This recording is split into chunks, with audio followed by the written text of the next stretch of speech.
شروع کرتا ہوں اللہ کے نام سے جو بڑا مہربان نہایت رحم والا ہے۔ جب ہم نے تم سے وعدہ لیا تم پر طور کو کھڑا کر دیا اور کہہ دیا کہ ہماری دی ہوئی چیز کو مضبوط تھامو اور سنو، تو انہوں نے کہا ہم نے سنا اور نافرمانی کی، اور ان کے دلوں میں بچھڑے کی محبت گویا پلا دی گئی باسباب ان کے کفر کے۔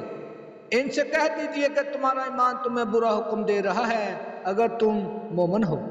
آپ کہہ دیجئے اگر آخرت کا گھر صرف تمہارے لیے ہے، اللہ کے نزدیک اور کسی کے لیے نہیں، تو آؤ اپنی سچائی کے ثبوت میں موت طلب کرو، لیکن اپنی کرتوتوں کو دیکھتے ہوئے کبھی بھی موت نہیں مانگیں گے۔ اللہ تعالیٰ ظالموں کو خوب جانتا ہے۔ بلکہ سب سے زیادہ دنیا کی زندگی کا حریص اے نبی آپ انہی کو پائیں گے، یہ حیرت زندگی میں مشرکوں سے بھی زیادہ ہے۔ ان میں سے تو ہر شخص سے 1000 سال کی عمر چاہتا ہے، وہ یہ عمر دیا جانا بھی انہیں عذاب سے نہیں چھڑا سکتا۔ اللہ تعالیٰ ان کے کاموں کو بخوبی دیکھ رہا ہے۔ اے نبی آپ کہہ دیجئے کہ جو جبرائیل کا دشمن ہو، جس نے آپ کے دل پر پیغام باری تعالیٰ اتارا ہے، جو پیغام ان کے پاس کی کتاب کی تصدیق کرنے والا اور مومنوں کو ہدایت اور خوشخبری دینے والا ہے، تو اللہ بھی اس کا دشمن ہے۔ جو شخص اللہ کا اور اس کے فرشتوں اور اس کے رسولوں اور جبرائیل اور میکائیل کا دشمن ہو، ایسے کافروں کا دشمن خود اللہ ہے۔ اور یقیناً ہم نے آپ کی طرف روشن دلیلیں بھیجی ہیں جن کا انکار سوائے بدکاروں کے کوئی نہیں کرتا۔ یہ لوگ جب کبھی کوئی عہد کرتے ہیں تو ان کی ایک نہ ایک جماعت اسے توڑ دیتی ہے، بلکہ ان میں سے اکثر ایمان سے خالی ہیں۔ جب کبھی ان کے پاس اللہ کا کوئی رسول ان کی کتاب کی تصدیق کرنے والا آیا، ان اہل کتاب کے ایک فرقے نے اللہ کی کتاب کو اس طرح پیٹھ پیچھے ڈال دیا وہ جانتے ہی نہ تھے، اور اس چیز کے پیچھے لگ گئے جسے شیاطین حضرت سلیمان کی حکومت میں پڑھتے تھے۔ سلیمان نے تو کفر نہ کیا تھا، بلکہ یہ کفر شیطانوں کا تھا، وہ لوگوں کو جادو سکھایا کرتے تھے۔ اور بابل میں ہاروت ماروت 2 فرشتوں پر جو اتارا گیا تھا، وہ دونوں بھی کسی شخص کو اس وقت تک نہیں سکھاتے تھے جب تک کہ یہ نہ کہہ دیں کہ ہم تو ایک آزمائش میں ہیں۔ تو کفر نہ کر، پھر لوگ ان سے وہ سیکھتے جس سے خامد بیوی میں جدائی ڈال دے، اور دراصل وہ بغیر اللہ کی مرضی کے کسی کو کوئی نقصان نہیں پہنچا سکتے۔ یہ لوگ وہ سیکھتے ہیں جو انہیں نقصان پہنچائے اور نفع نہ پہنچا سکے، اور وہ بالیقین جانتے ہیں کہ اس کے لینے والے کا آخرت میں کوئی حصہ نہیں، اور وہ بدترین چیز ہے جس کے بدلے وہ اپنے آپ کو فروخت کر رہے ہیں۔ کاش کہ یہ جانتے ہوتے۔ اگر یہ لوگ صاحب ایمان متقی بن جاتے تو اللہ تعالیٰ کی طرف سے بہترین ثواب انہیں ملتا، اگر یہ جانتے ہوتے۔ اے ایمان والو تم نبی صلی اللہ علیہ وآلہ وسلم کو رانا نہ کہا کرو، بلکہ انظر نہ کہو، یعنی ہماری طرف دیکھیے اور سنتے رہا کرو، اور کافروں کے لیے دردناک عذاب ہے۔ نہ تو اہل کتاب کے کافر اور نہ مشرکین چاہتے ہیں کہ تم پر تمہارے رب کی کوئی بلائی نازل ہو۔ ان کے اس حسد سے کیا ہوا؟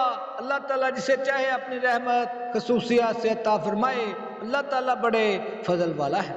جس آیت کو ہم منسوخ کر دے یا بلا دے، اس سے بہتر یا اس جیسی اور لاتے ہیں۔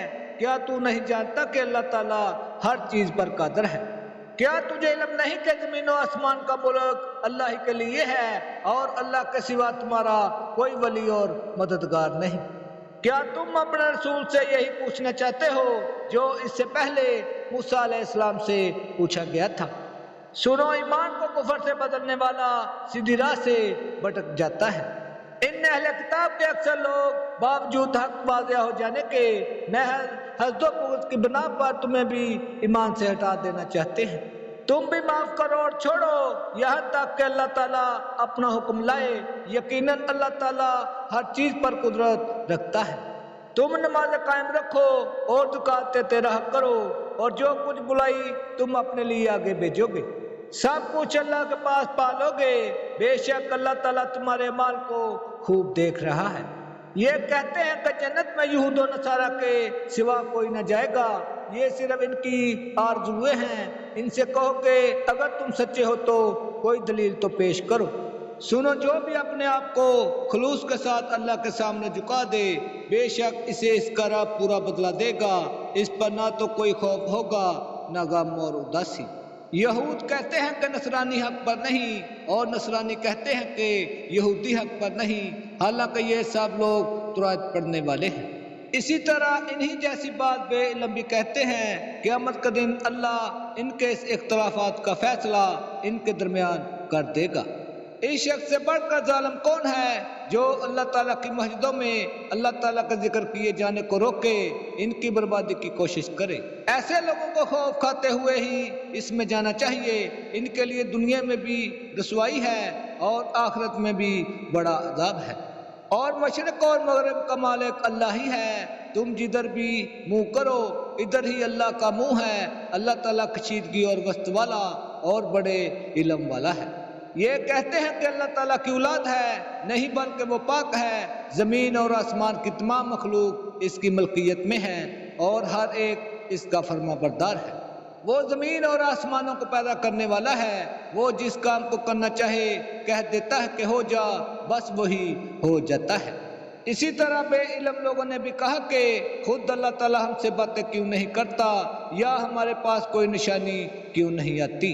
اسی طرح ایسی ہی بات ان کے اگلوں نے بھی کہی تھی، ان کے اور ان کے دل یکساں ہو گئے، ہم نے تو یقین والوں کے لیے نشانیاں بیان کر دی ہیں، ہم نے آپ کو حق کے ساتھ خوشخبری دینے والا اور ڈرانے والا بنا کر بھیجا ہے، اور جہنمیوں کے بارے میں آپ سے پرشش نہیں ہوگی۔